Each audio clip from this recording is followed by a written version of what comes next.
Hello, this is Gamlion, and I am outside your house. When it comes to buying video games, one of the more interesting things to me is how long will it last, just how much time do I have with its multiplayer mode before 300k on Steam charts turns into 50k, then 3k, into discontinued updates, true combo for real, on God, download malware without Minecraft. It is insane how games that every streamer was playing a year ago end up forgotten, ending up as food for the vultures of YouTube, aka video essay channels, the downfall of the fucking Eiffel Tower or something. I'm sorry, I'm not crazy. A lot of the times when these games stop receiving updates, they just fucking die. And yet, a game that was released 16 years ago has not just managed to avoid that fate, but is quite literally balling, with it somewhat consistently being in the 10 most played games on Steam. Today we'll talk about how it manages to survive the absolutely vile child neglect. In most games that do good on Steam charts, you will see that they all have some of the following things in common.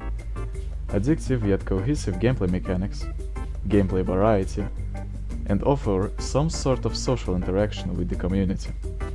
And if you have played TF2 for more than a couple hours, you will know that it crushes all of those requirements and even more. You see, games that commonly inhabit the Steam charts top 10 are, for the most part, exactly the kind of games that people will play for hundreds upon hundreds of hours. Because to make a game float, instead of hitting 400k peak players and then fucking falling off to 1000 active ones, they have to make you come back for more. It can be achieved in many ways, but Team Fortress 2 takes that concept as far as it does, with not just 9 playable classes, each with their own completely unique gameplay, but also by giving the player 208 weapons to choose from. That, my dear viewer, amounts to an absurd amount of possible loadouts. And with different loadouts you get different playstyles.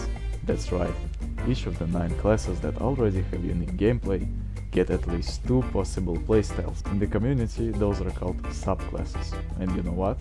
Some subclasses have their own variety of weapons to choose from that also result in a different playstyle. Do you see where I'm getting at?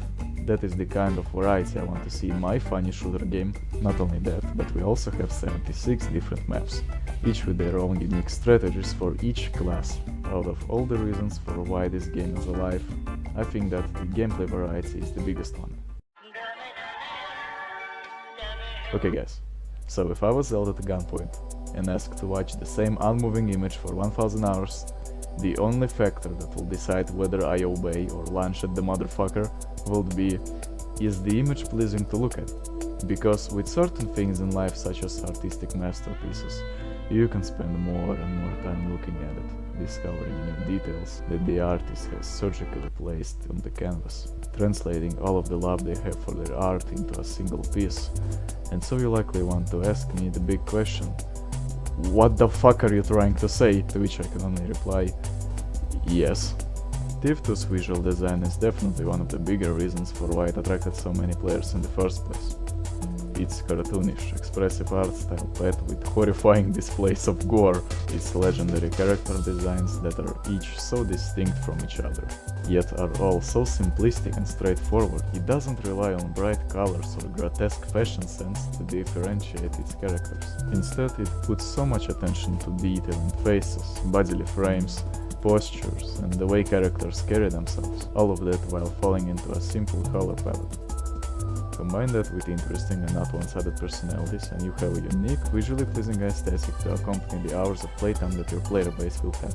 But then came hats, paints, skins, and like sweeping a red brush over a harmonious painting, making the visuals a chaotic mess, yet breathing a new life into the game. A concept that at the time was largely unexplored, Valve enabled its players to craft, buy, customize, and even trade their in-game items either between each other or trading them in for real cash. By many, this decision is looked down upon as nothing more than a greedy, uncaring change. Yet they fail to realize that a functioning economy is one of the bigger reasons for why an abandoned game can be played for thousands upon thousands of hours. I will always stand by the idea that giving your players a way to harmlessly throw some money at your game at a reasonable price will only prolong the game's lifespan. And since the market is controlled largely by the community, it ensures that greedy tactics don't have a big place in the economy. Oh, what? You're live on Twitch?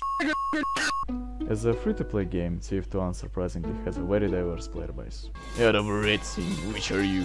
The maggot, The racist, child, the racist, the racist, fanboy, the racist. Pablo Gonzalez 2009. TF2's community is extremely active compared to many other much less neglected multiplayer games. Whether it is due to the TF2 content creators scene being full of talented and passionate people creating animations, videos, entire cinematic masterpieces, or simply because of the sense of camaraderie that comes with having arguments about the game's balance years after the latest update. By the way, that is so based, holy shit. One thing is certain. TF2 has a way of bringing people together like few other games can. And with that being said, I think we can draw the conclusion that the reason this game has managed to survive for so long is because its community has managed to adapt to things that would bury most other games. As always, I have been Gaming and open the fucking door. Open it, motherfucker, open it!